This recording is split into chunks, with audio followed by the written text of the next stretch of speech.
ಜೋಕಾಲಿ ಜೋಕಾಲಿ ಜೀವನವೇ ಜೋಕಾಲಿ ನೋವುಗಳೇ ನಲಿವುಗಳೇ ಬಾಳಿನಲಿ ಜೋಕಾಲಿ ಯಾರು ಇಲ್ಲಿ ನೂಕುವರು ಯಾರು ಇಲ್ಲಿ ಎಳೆಯುವರು ಎಲ್ಲವೂ ಇಲ್ಲಿ ವಿಧಿಯಾಟ ಹೆಣ್ಣಿನ ಬಾಳಲಿ ಗೋಳಾಟ ಜೋಕಾಲಿ ಜೋಕಾಲಿ ಜೋಕಾಲಿ ಜೀವನವೇ ಜೋಕಾಲಿ ನೋವುಗಳೇ ನಲಿವುಗಳೇ ಬಾಳಿನಲಿ ಜೋಕಾಲಿ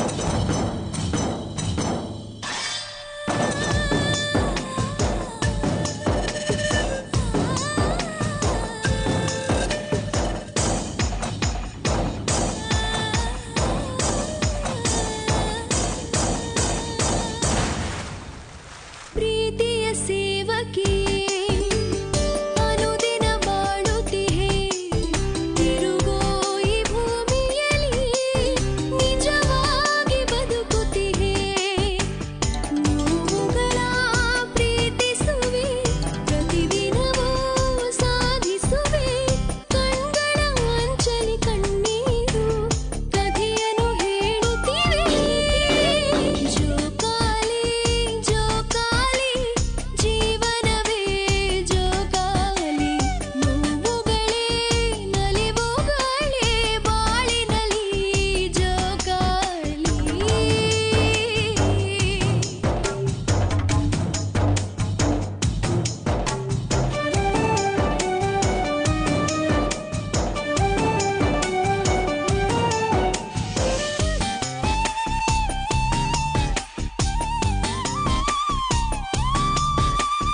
ನಾಲ್ಕಲ್ಲ ವೇದಗಳು ಅವು ನಿನ್ನಿಂದ ಐದಾಗಿವೆ ಆರಲ್ಲ ಸಾರಗಳು ನಿನ್ನ ಸೇರಿ ಏಳಾಗಿವೆ ಅಡಿಗೆ ಮನೆ ಪ್ರೀತಿಸುವೆ ದಿನ ದಿನವೂ ಸಾಧಿಸುವೆ ಅನ್ಯರ ಬದುಕಿಗೆ ಪನ್ನೀರು ಸ್ವರ್ಗವನ್ನೇ ತೋರುವೆ ಜೋಕಾಲಿ ಜೋಕಾಲಿ ಜೀವನವೇ ಜೋಕಾಲಿ ನೋವುಗಳೇ ನಲಿವುಗಳೇ ಬಾಳಿನಲಿ ಜೋಕಾಲಿ ಯಾರೋ ಇಲ್ಲಿ ನೂಕುವರು ಯಾರೋ ಇಲ್ಲಿ ಎಳೆಯುವರು ಎಲ್ಲವೂ ಇಲ್ಲಿ ವಿಧಿಯಾಟ ಹೆಣ್ಣಿನ ಬಾಳಲಿ ಗೋಳಾಟ ಜೋಕಾಲಿ ಜೋಕಾಲಿ ಜೋಕಾಲಿ ಜೀವನವೇ ಜೋಕಾಲಿ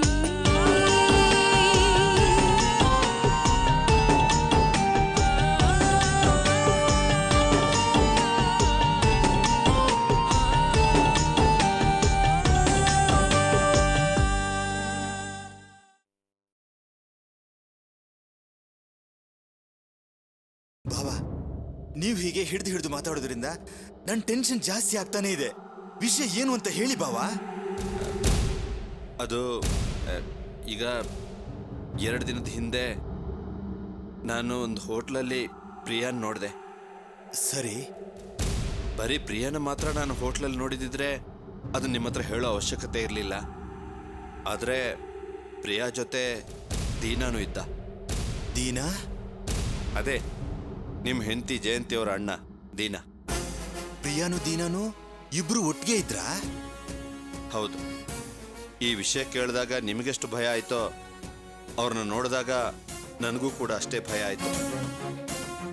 ನಾನು ದೀನಾನ ಪ್ರೀತಿ ಮಾಡ್ತೀನಿ ಅಂತ ಹೇಳಿ ಪ್ರಿಯಾನೇ ಅವನ್ನ ನನಗೆ ಪರಿಚಯ ಮಾಡಿಕೊಟ್ರು. ಪ್ರಿಯಾನೇ ಹಾಗಂತ ಹೇಳಿದಾಗ ನನಗೆ ಅದನ್ನು ಜೀರ್ಣಿಸ್ಕೊಳ್ಳೋಕೆ ಸಾಧ್ಯ ಆಗಲಿಲ್ಲ. ಅವನು ಜೈಲಿಗೆ ಹೋಗಿ ಬಂದಿದ್ದವನು ಅಂತ ಗೊತ್ತಿದ್ದು ಪ್ರಿಯಾ ಇಂಥ ನಿರ್ಧಾರ ತಗೊಂಡಿದ್ದಾಳಲ್ಲ ಅಂತ ನಾನು ತುಂಬಾ ನೊಂದ್ಕೊಂಡೆ. ಆದ್ರೆ ಅವನು ಬದಲಾಗಿದ್ದಾನೆ, ಒಳ್ಳೆಯವನಾಗಿದ್ದಾನೆ, ಅದಕ್ಕೆ ನಾನು ಅವನ್ನ ಪ್ರೀತಿಸ್ತಾ ಇದ್ದೀನಿ ಅಂತ ಪ್ರಿಯಾನೇ ಹೇಳಿದ್ಲು. ಸರಿ, ಒಂದು ಹುಡುಗಿಯಿಂದ ಒಬ್ಬ ಒಳ್ಳೆಯವನಾಗಿ ಬದಲಾಗಿದ್ದಾನಲ್ಲ ಅಂತ ನಾನು ಅದನ್ನು ಸಹಜವಾಗಿ ತಗೊಂಡೆ. ಆದರೆ ಆಮೇಲೆ ನಾನು ಹೊರಗೆ ಬಂದು ನೋಡಿದಾಗ ನನಗೆ ತುಂಬ ಭಯ ಆಗೋಯ್ತು.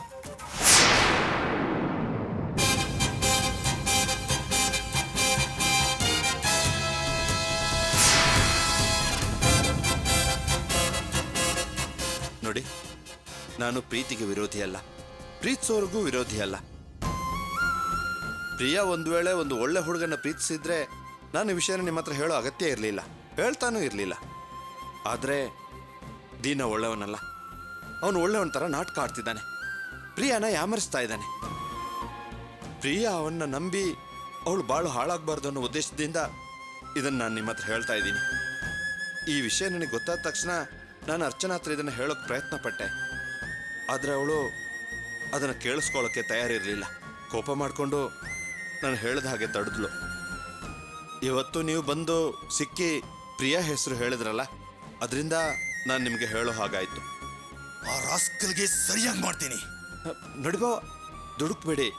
ನೀವು ಅವಳ ಹತ್ರ ರೇಗಾಡಿ ಒರಟಾಗಿ ನಡ್ಕೊಂಡ್ರೆ ಅವಳು ಯಾವುದಾದ್ರೂ ತಪ್ಪು ನಿರ್ಧಾರ ತಗೊಳ್ಳೋ ಸಾಧ್ಯತೆ ಇದೆ.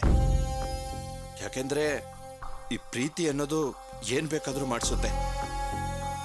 ನಾವು ಈಗ ತಾಳ್ಮೆಯಿಂದ ಇರಬೇಕು.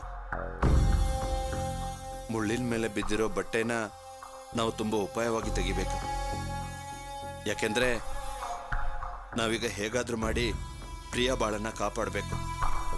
ನಮ್ಮ ಬಗ್ಗೆ ನಿಮ್ಗೆ ಎಷ್ಟೇ ಕೋಪ ಇದ್ರೂ ಕೂಡ ನಮ್ಮನೆ ಗೌರವದ ಬಗ್ಗೆ, ಪ್ರಿಯಾ ಬಾಳಿನ ಬಗ್ಗೆ ನೀವು ಯೋಚನೆ ಮಾಡ್ತಾ ಇದ್ದೀರಿ. ನಿಜವಾಗ್ಲೂ ನೀವು ಗ್ರೇಟ್ ಭಾವ. ಕಾವ್ಯನು ಮ್ಯಾಡಿನು ಮತ್ತೆ ನಮ್ಮ ಜೊತೆ ಒಂದಾಗೋಕೆ ಕಾರಣನೇ ನೀವು. ಈಗ ಪ್ರಿಯಾ ಬಾಳಿನ ಬಗ್ಗೆ ಯೋಚನೆ ಮಾಡಿ ಅವಳಿಗೆ ಬರಬಹುದಾದ ಆಪತ್ತನ್ನ ತಡೆಯೋಕ್ ನೋಡ್ತಾ ಇದ್ದೀರಿ. ನಿಮ್ಗೆ ಯಾವ ರೀತಿ ಕೃತಜ್ಞತೆ ಹೇಳಬೇಕು ಅಂತಾನೆ ಗೊತ್ತಾಗ್ತಿಲ್ಲ ಭಾವ. ಅಯ್ಯೋ, ಜೀವನದಲ್ಲಿ ನಾವು ನಿಮ್ಗೆ ಋಣಿಯಾಗಿದ್ದೀವಿ ಭಾವ. ಅಯ್ಯೋ, ಅಂತ ದೊಡ್ಡ ಮಾತೆಲ್ಲ ಯಾಕೆ ಆಡ್ತೀರಾ ಭಾವ? ಪ್ರಿಯಾ ಕೂಡ ನನ್ನ ತಂಗಿ ರಾಣಿ ಇದ್ದ ಹಾಗೆ. ಅಂದಮೇಲೆ ಅವಳನ್ನ ಕಾಪಾಡೋ ಜವಾಬ್ದಾರಿ ನನಗೂ ಕೂಡ ಇದೆ. ತುಂಬಾ ಥ್ಯಾಂಕ್ಸ್ ಭಾವ. ಥ್ಯಾಂಕ್ಸ್ ಎಲ್ಲ ಯಾಕೆ ಹೇಳ್ತೀರಾ? ನೋಡಿ, ಈ ವಿಷಯದಲ್ಲಿ ನೀವು ತುಂಬಾ ತಾಳ್ಮೆಯಿಂದ ಯೋಚನೆ ಮಾಡಿ ಒಂದು ನಿರ್ಧಾರ ತಗೊಳ್ಳಿ. ಆತರ ಪಡಬೇಡಿ. ಸರಿ ಬಾವ, ನಾನಿನ್ ಬರ್ತೀನಿ. ಸರಿ.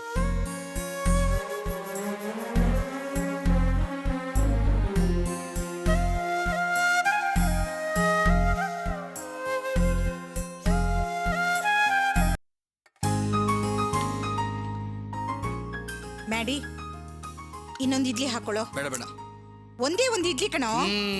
Enough mom, enough. Get me the finger bowl.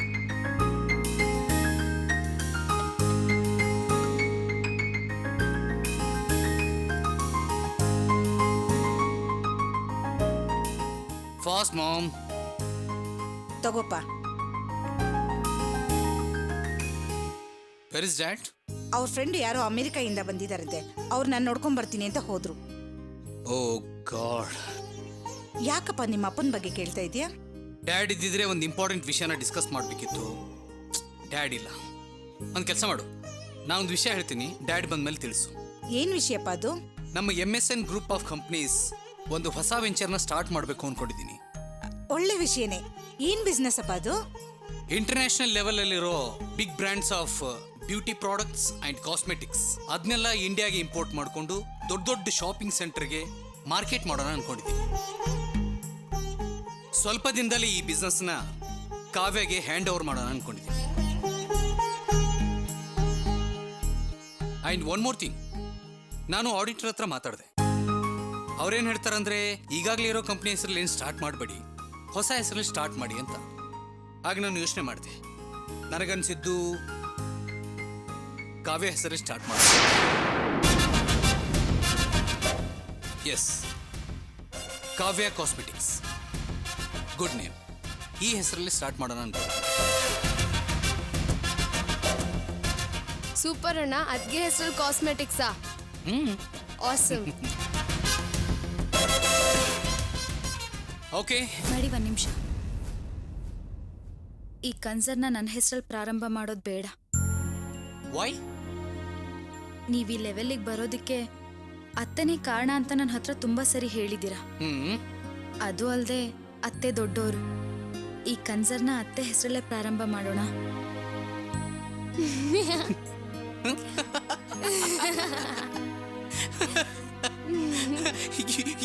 You mean Sharada cosmetics?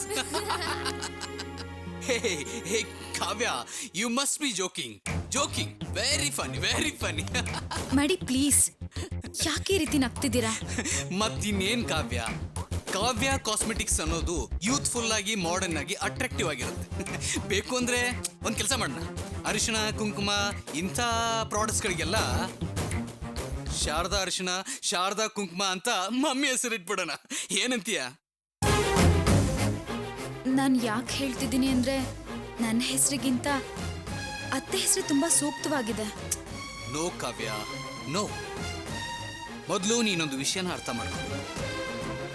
ಕಾಸ್ಮೆಟಿಕ್ಸ್ಗಳನ್ನ use ಮಾಡೋರು ಯಾರು? ಯಂಗರ್ ಜನರೇಷನ್, ಯೂತ್ ಕ್ರೌಡ್ ಮಾತ್ರ ಪರ್ಚೇಸ್ ಮಾಡ್ತಾರೆ. ಅವ್ರಿಗೆ ಕಾವ್ಯ ಕಾಸ್ಮೆಟಿಕ್ಸ್ ಅನ್ನೋ ಹೆಸರು ಇಷ್ಟ ಆಗುತ್ತೆ, ಜೊತೆಗೆ ಕ್ಯಾಚಿ ಆಗಿರುತ್ತೆ. ಅದು ಬಿಟ್ಟು Sharada cosmetics, it's an old name Kavya, ಹಳೆ ಪಂಚಾಂಗ. ಅಷ್ಟೇ ಅಲ್ಲ ಕಾವ್ಯ, ಈಗಾಗಲೇ ನಮ್ಮ ಮಮ್ಮಿ ಹೆಸರಲ್ಲಿ ತುಂಬಾ ಕಂಪ್ನೀಸ್ಗಳಿವೆಯಲ್ಲ, ನಿನ್ನ ಹೆಸರಲ್ಲಿ ಯಾವ ಕಂಪ್ನಿನೂ ಇಲ್ಲ. ಸೊ ಈ ಕನ್ಸರ್ನ್ ನಿನ್ನ ಹೆಸರಲ್ಲೇ ಇರಲಿ. ಓಕೆ ಮಾಮ್, ಡ್ಯಾಡ್ ಬಂದ್ಮೇಲೆ ವಿಷಯ ತಿಳಿಸು. I have an important meeting with auditor.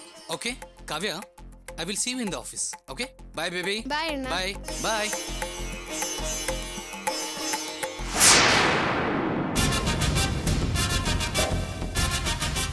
ಅತ್ತೆ,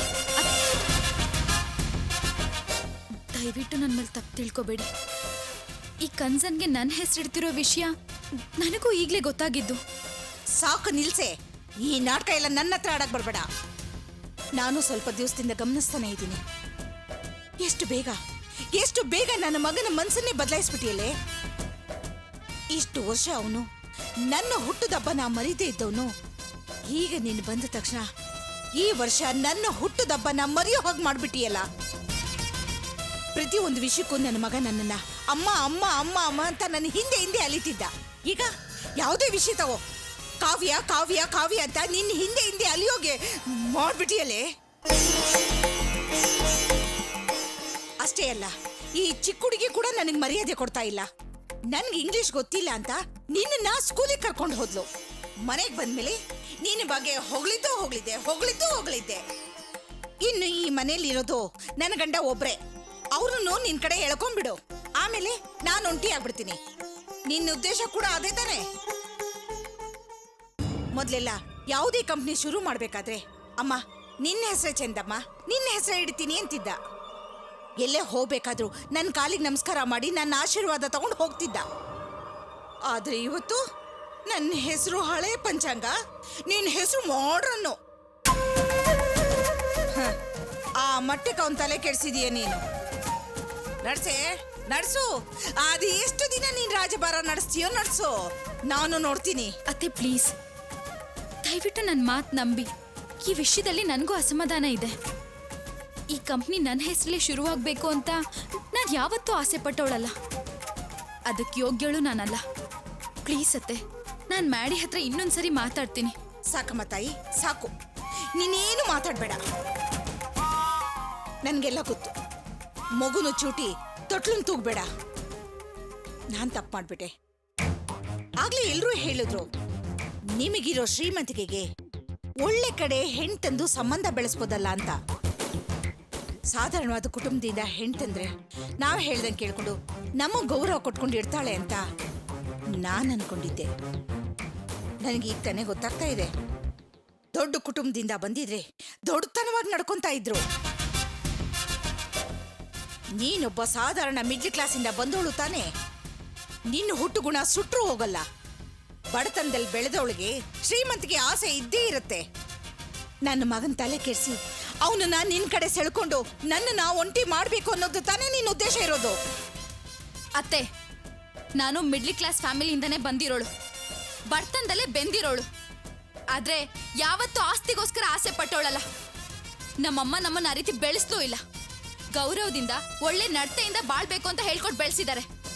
ಓಹೋ, ನೀನು ಗುಣದ ಬಗ್ಗೆ ಹೇಳಿದ್ರೆ ನೀ ಕೋಪ ಉಕ್ಕಿ ಬರುತ್ತಲ್ವಾ? ಸಾಕು ಅತ್ತೆ, ಅನಾವಶ್ಯಕವಾಗಿ ಇನ್ನೇನು ಮಾತಾಡ್ಬೇಡಿ. ಈಗೇನು ಹೊಸ ಕನ್ಸ ನನ್ನ ಹೆಸರಲ್ಲಿ ಆರಂಭ ಆಗ್ಬಾರ್ದು, ಅದು ನಿಮ್ ಹೆಸರಲ್ಲಿ ಆರಂಭ ಆಗ್ಬೇಕು ಅಷ್ಟೇ ತಾನೆ? ಸರಿ, ಹೊಸ ಕನ್ಸ ನೀವ್ ಅನ್ಕೊಂಡಾಗೆ ನಿಮ್ ಹೆಸರಲ್ಲೇ ಆರಂಭ ಆಗುತ್ತೆ. ನನ್ನ ನಂಬಿ ಮ್ಯಾಡಿ ಹತ್ರ ನಾನ್ ಮಾತಾಡ್ತೀನಿ. ಏನಮ್ಮ ನಿನ್ಗೆ ಇಷ್ಟೊಂದು ದುರಾಸೆನಾ? ಆ ಟಿವಿ ಸೀರಿಯಲ್ಗಳು ನೋಡಿ ನೋಡಿ ಅದ್ರಲ್ಲಿ ಬರೋ ಅತ್ತೆಗಳ ತರ ನೀನು ಬದಲಾಗ್ಬಿಟ್ಟಿದ್ಯಾ. ವಾ, ನೀನು ಅವಳು ಸಪೋರ್ಟ್ ಮಾಡ್ತಿದ್ಯಾ? ತೆಗೆದು ಬಿಟ್ಟೆ ಇದೆ ನೋಡು, ತಿಂದಿದ್ದೆಲ್ಲ ಆಚೆ ಬಂದ್ಬಿಡ್ಬೇಕು. ಹೋಗಿ ಆಚೆಗೆ.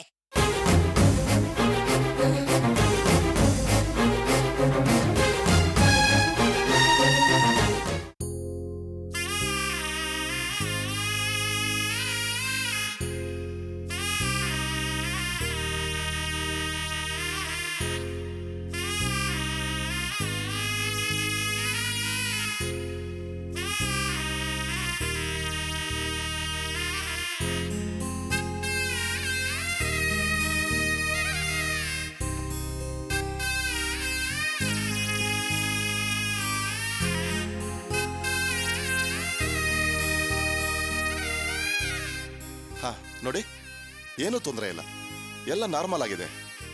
ನಾಳೆ ಡಿಸ್ಚಾರ್ಜ್ ಮಾಡ್ತೀನಿ. ಓಕೆ? ಆಯ್ತು ಡಾಕ್ಟ್ರೆ. ಆಗ್ಲೇಮ್ಮ. ವಾಸು,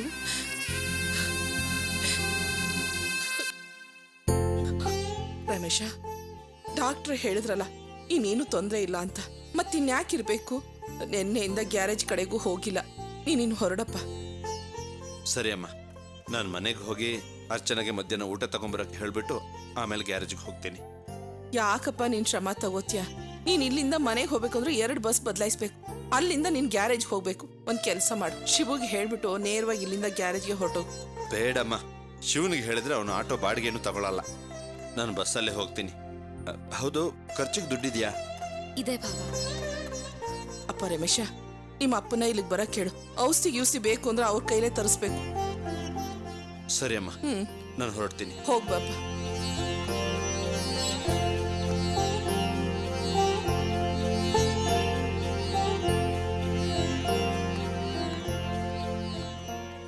ಸರ್, ರಮೇಶ್ ಅಂದ್ರೆ ನೀವೇನಾ? ಹಾ, ನಾನೇ. ಡಾಕ್ಟರ್ ಕರೀತಾ ಇದ್ದಾರೆ. ಡಾಕ್ಟರ್ ಹತ್ರ ನಾನು ಆಗ್ಲೇ ಈ ಮಾತಾಡಿದ್ನಲ್ಲ. ಡಾಕ್ಟರ್ ಬೇರೆ ಸರ್, ಆ ರೂಮಲ್ಲಿ ಇದ್ದಾರೆ, ಹೋಗಿ ನೋಡಿ. ಹೌದಾ? ಹಾ. ಸರಿ, ಆಯ್ತು. ಸರ್. ಎಸ್, ನಾನೇ ಸರ್, ರಮೇಶ್ ಅಂದ್ರೆ. ಇವ್ರ್ಯಾರು?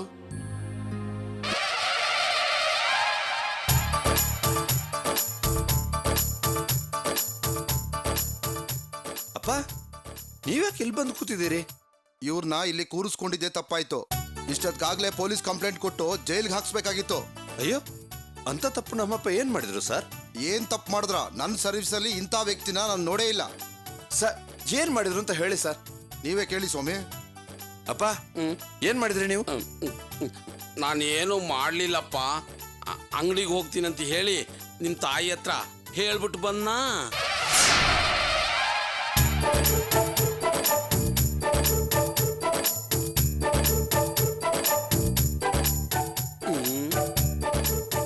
ಡಾಕ್ಟರ್ ದಿಲೀಪ್, ಡೈಟೇಷನ್.